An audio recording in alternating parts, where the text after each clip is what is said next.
ನೋಡುವ ಅಂತ ಹೇಳುವ ಹಾಗೆ ನಟ್ಟು ಅದು ಒಳ್ಳೆ ಗಿಡ ಬೆಳವಣಿಗೆ ಬಂತು 2 ವರ್ಷ ಆಗುವಾಗ. ಅದಕ್ಕೆ ಸ್ವಲ್ಪ ನಮ್ಮ ತೋಟಕ್ಕೆ ಆಗುವ ಸಾವಯವ ನಮ್ಮದೇ ಆದ ಒಂದು ಮಿಕ್ಸರ್ ಅನ್ನ ಹಾಕಿ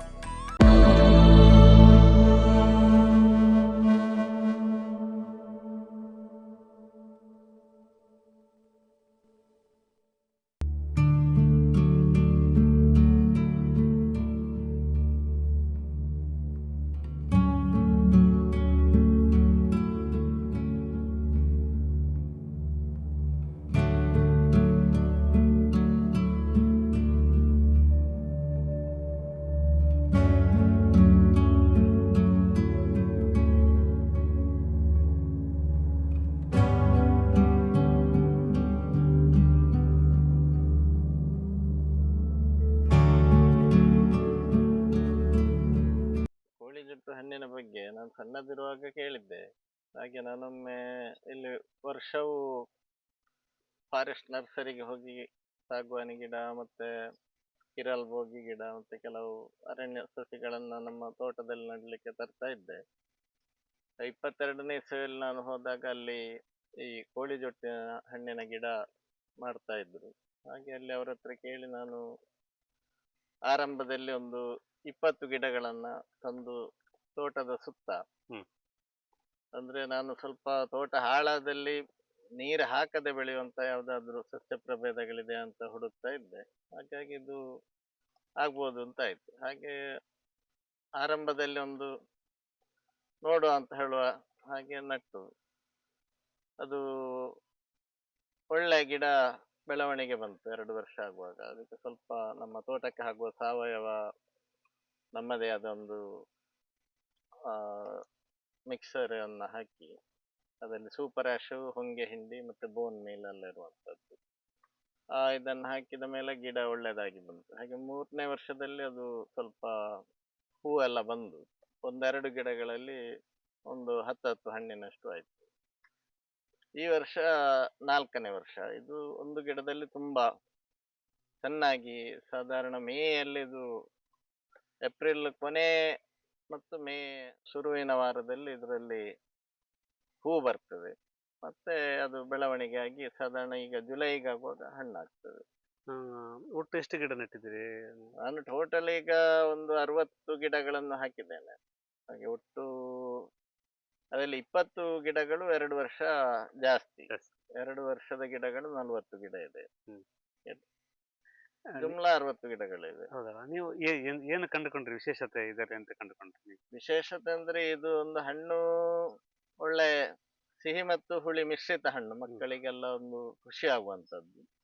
ಹಾಗೆ ಮತ್ತೆ ಇದರಲ್ಲಿ ಅನೇಕ ಔಷಧೀಯ ಗುಣಗಳು ಇದೆ ಅಂತ ಕೇರಳದ ಒಂದು ನಾನು ಅಲ್ಲಿ ಮೂಟಿ ಪಯಂ ಅಂತ ಹೇಳ್ತಾರೆ, ಅದನ್ನ ಯೂಟ್ಯೂಬ್ ಅಲ್ಲಿ ನೋಡಿ ಆಗುವಾಗ ಅಲ್ಲಿ ಈ ಗಿಡದ ಬಗ್ಗೆ ಭಾರಿ ಒಂದು ಆಂದೋಲನದ ರೀತಿ ಒಬ್ರು ಮಾಡಿ ಅವರು ದೊಡ್ಡ ಒಂದು ಅದರ ಕೃಷಿ ಮತ್ತು ಆ ಗಿಡಗಳನ್ನ ಅವರು ಬೇಕಾದವರಿಗೆಲ್ಲ ಕೊಡ್ತಾರೆ ಹೇಳುದು ಮಾಹಿತಿ ಇತ್ತು. ಅವರು 250 ರೂಪಾಯಿಗೆ 3 ಗಿಡ, 2 ಹೆಣ್ಣು ಮತ್ತು 1 ಗಂಡು ಗಿಡವನ್ನು ಜೊತೆ ಮಾಡಿ ಅವರೇ ಕಳಿಸುದು ಕೊರಿಯರ್ ಅಲ್ಲಿ ಅಂತ.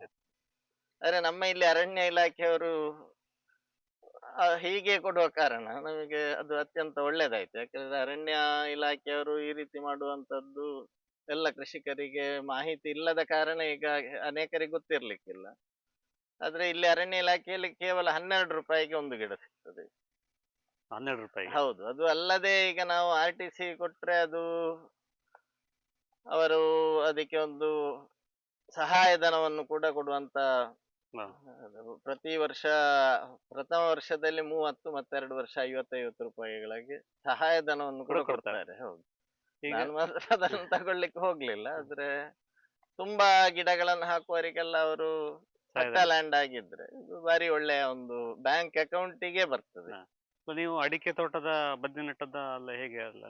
ಅಡಿಕೆ ತೋಟದ ಬದಿಗಳಲ್ಲೇ ನೆಟ್ಟದ್ದು. ಈಗ ಮತ್ತು ನಮ್ಮದು ಕೆಲವು ಗುಡ್ಡದ ತೋಟಗಳು ಇನ್ನು ನೀರಾವರಿ ಎಲ್ಲ ಕಷ್ಟ ಆಗುವಾಗ ಮುಖ್ಯವಾಗಿ ರೈತರಿಗೆ ಅಂತ ಹೇಳಿದ್ರೆ ಈಗ ಎಲ್ಲರೂ ನೀರಿನ ಆಶ್ರಯದ ಬೆಳೆಗಳನ್ನೇ ಮಾಡುದು. ಹಾಗೆ ಇನ್ನು ಮುಂದಿನ ಇದಕ್ಕೆ ನಾವು ಮಾತಾಡ್ತೇವೆ ನೀರು ಉಳಿಸ್ಬೇಕು ಅಂತ. ಉಳಿಸ್ಬೇಕಾದ್ರೆ ನಾವು ನೀರನ್ನು ಉಪಯೋಗಿಸದೆ ಮಾಡುವಂತ ಕೃಷಿಗಳ ಬಗ್ಗೆ ಹೆಚ್ಚಿನ ಗಮನ ಹರಿಸಬೇಕಾಗ್ತದೆ. ಇಲ್ಲ ಇದ್ರೆ ಎಂತ ಆಗ್ತದೆ ಕೇಳಿದ್ರೆ ಮುಂದಿನ ಪೀಳಿಗೆಗೆ ಇನ್ನು ನೀರೇ ಇಲ್ಲದಾಗೆ ಆಗ್ಬೋದು. ಈಗ ಅಡಿಕೆ ಹೇಳಿ 1 ಎಕರೆ ಮತ್ತು ಫ್ರೀ ಕರೆಂಟ್ ಆದ್ಮೇಲೆ 24 ಗಂಟೆಯೂ ಆ ಮೋಟ್ರುಗಳು ಚಾಲು ಮಾಡ್ತಾನೆ ಇರುದು ಇಂಥದ್ದೆಲ್ಲ ಇರುವಾಗ ನಾವೊಂದಷ್ಟು ಈಗ ನಮ್ಮ ಈ ಉದಾಹರಣೆಗೆ ಹೇಳುದಾದ್ರೆ ಈಗ ಪಟ್ಟಾ ಲ್ಯಾಂಡಿಗೆ ತಾಗಿರುವಂತ ಕುಮ್ಕಿ ಹ್ಮ್ ಇರ್ತದೆ. ಹೌದಾ ಕುಮ್ಕಿ ಎಲ್ಲ ಈಗ ಎಂತ ಅಂತ ಆಗದೆ ಇರುವಾಗ ಅಂತಲ್ಲಿ ಒಂದು ಸರ್ಕಾರ ಮತ್ತು ಅರಣ್ಯ ಇಲಾಖೆ ಪ್ರೋತ್ಸಾಹ ಕೊಟ್ಟು ಇಂಥದ್ದನ್ನ ಮಾಡಿದ್ರೆ ಒಂದು ಒಳ್ಳೆಯ ವಿಚಾರ ಆಗ್ತದೆ. ಯಾಕೆ ಹೇಳಿದ್ರೆ ಕುಮ್ಕಿಯಲ್ಲಿ ಸ್ವಲ್ಪ ಗಿಡಗಳು ಬೆಳೆದು ಈಗ ರಬ್ಬರ್ ಅಥವಾ ಇಂತಹ ಪರಿಸರಕ್ಕೆ ಮಾರಕವಾಗುವುದಕ್ಕಿಂತ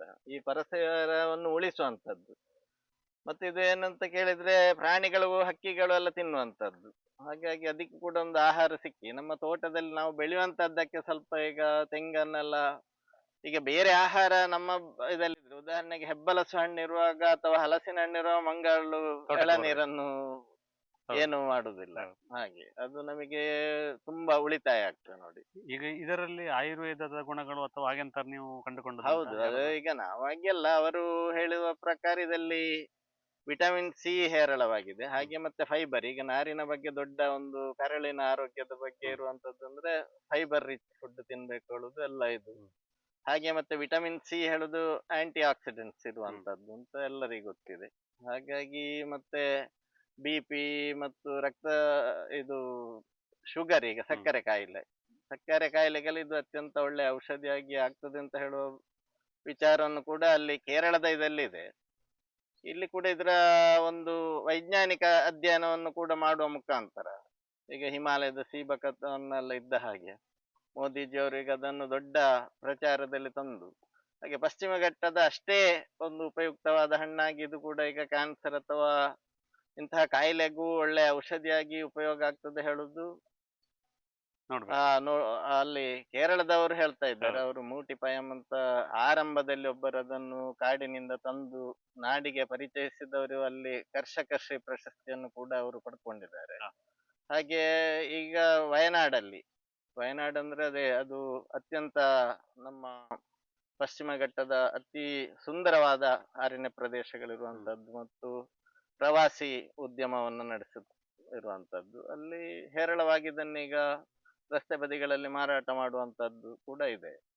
ಹಾಗೆ ಒಂದು ಆರ್ಥಿಕವಾಗಿ ಕೂಡ ಸಹಾಯ ಆಗುವಂತ ಒಂದು ತುಂಬಾ ಆಗ್ಬೋದು. ಮಾಡಿದಾಗ ಆಗ್ಬೋದು. ಅಲ್ಲ ಅದ್ರ ಜೊತೆಗೆ ಕಾಡು ಪ್ರಾಣಿಗಳಿಗೆ ಕೂಡ ಆಹಾರ ಆಗ್ತದೆ, ನಮಿಗೂ ಹಾ ಸಿಗ್ತದೆ ಅಂತ ಎರಡು ಕಾಡು ಆಗ್ತದೆ. ಪ್ರಾಣಿಗಳಿಗೆ ಹೇಗೂ ಆಹಾರ ಆಗ್ತದೆ. ಹ್ಮ್. ಯಾಕೆ ಹೇಳಿದ್ರೆ ಇವತ್ತು ನಮ್ಮ ಸುತ್ತ ಇದನ್ನು ಒಂದು 10 ಗಿಡಗಳಿದ್ರೆ ಅವು ನಮ್ಮ ತೋಟಕ್ಕೆ ಹಾನಿಯನ್ನು ಮಾಡುದಿಲ್ಲ. ಹೌದು. ಇದನ್ನು ತಿಂದು ಪ್ರಥಮವಾಗಿ ಏನ್ ಸಿಗ್ತದೆ ಅದನ್ನು ತಿಂತವೆ ಅವು. ಈಗ ಅರಣ್ಯ ಇಲಾಖೆ ಪ್ರತಿ ವರ್ಷ ಗಿಡಗಳು ಕೊಡ್ತಾ ಇದೆ, ಅದು ಹೇಗೆ ಅದು ಗೊತ್ತುಂಟಾ ನಿಮ್ಗೆ ಏನಾದ್ರು? ಅವರು ಪ್ರತಿ ವರ್ಷ ಕೂಡ ಜೂನ್ 6ಕ್ಕೆ ವನ ಮಹೋತ್ಸವ ಅಂತ ಲೆಕ್ಕ. ಹ್ಮ್. ಆ ಜೂನ್ ತಿಂಗಳಲ್ಲಿ ಅವರು ಎಲ್ಲ ನಮ್ಮ ಇಲ್ಲೇ ಸುಬ್ರಹ್ಮಣ್ಯದಲ್ಲಿ ಕಲ್ಲಾಜೆಯಲ್ಲಿ ಬೇಕಾದಷ್ಟು ಗಿಡಗಳಿರ್ತದೆ. ಹಾಗೆ ಏನಕಲ್ಲಲ್ಲಿದೆ. ಹ್ಮ್. ಅರಣ್ಯದ ಸಸಿಗಳಲ್ಲದೆ ಇವತ್ತು ಶ್ರೀಗಂಧ ಹಾಗೆ ರಕ್ತಚಂದನ ಎಲ್ಲ ಗಿಡಗಳು ಬಿಲ್ಲಪತ್ರೆ ತುಂಬಾ ನಾವು ಹೇಳಿದ ಎಲ್ಲ ಗಿಡಗಳನ್ನು ಹಾಗೆ ನಾವು ಈಗ ನಮ್ಮಲ್ಲಿ ವಿಶೇಷವಾಗಿರುವಂತಹ ಹಲಸು ಅಥವಾ ಇಂಥದ್ದನ್ನ ಅಲ್ಲಿ ಕೊಟ್ರೆ ಹ್ಮ್. ಅವರು ಅದನ್ನು ಗಿಡ ಮಾಡಿ ಎಲ್ಲರಿಗೂ ಕೊಡ್ತಾರೆ.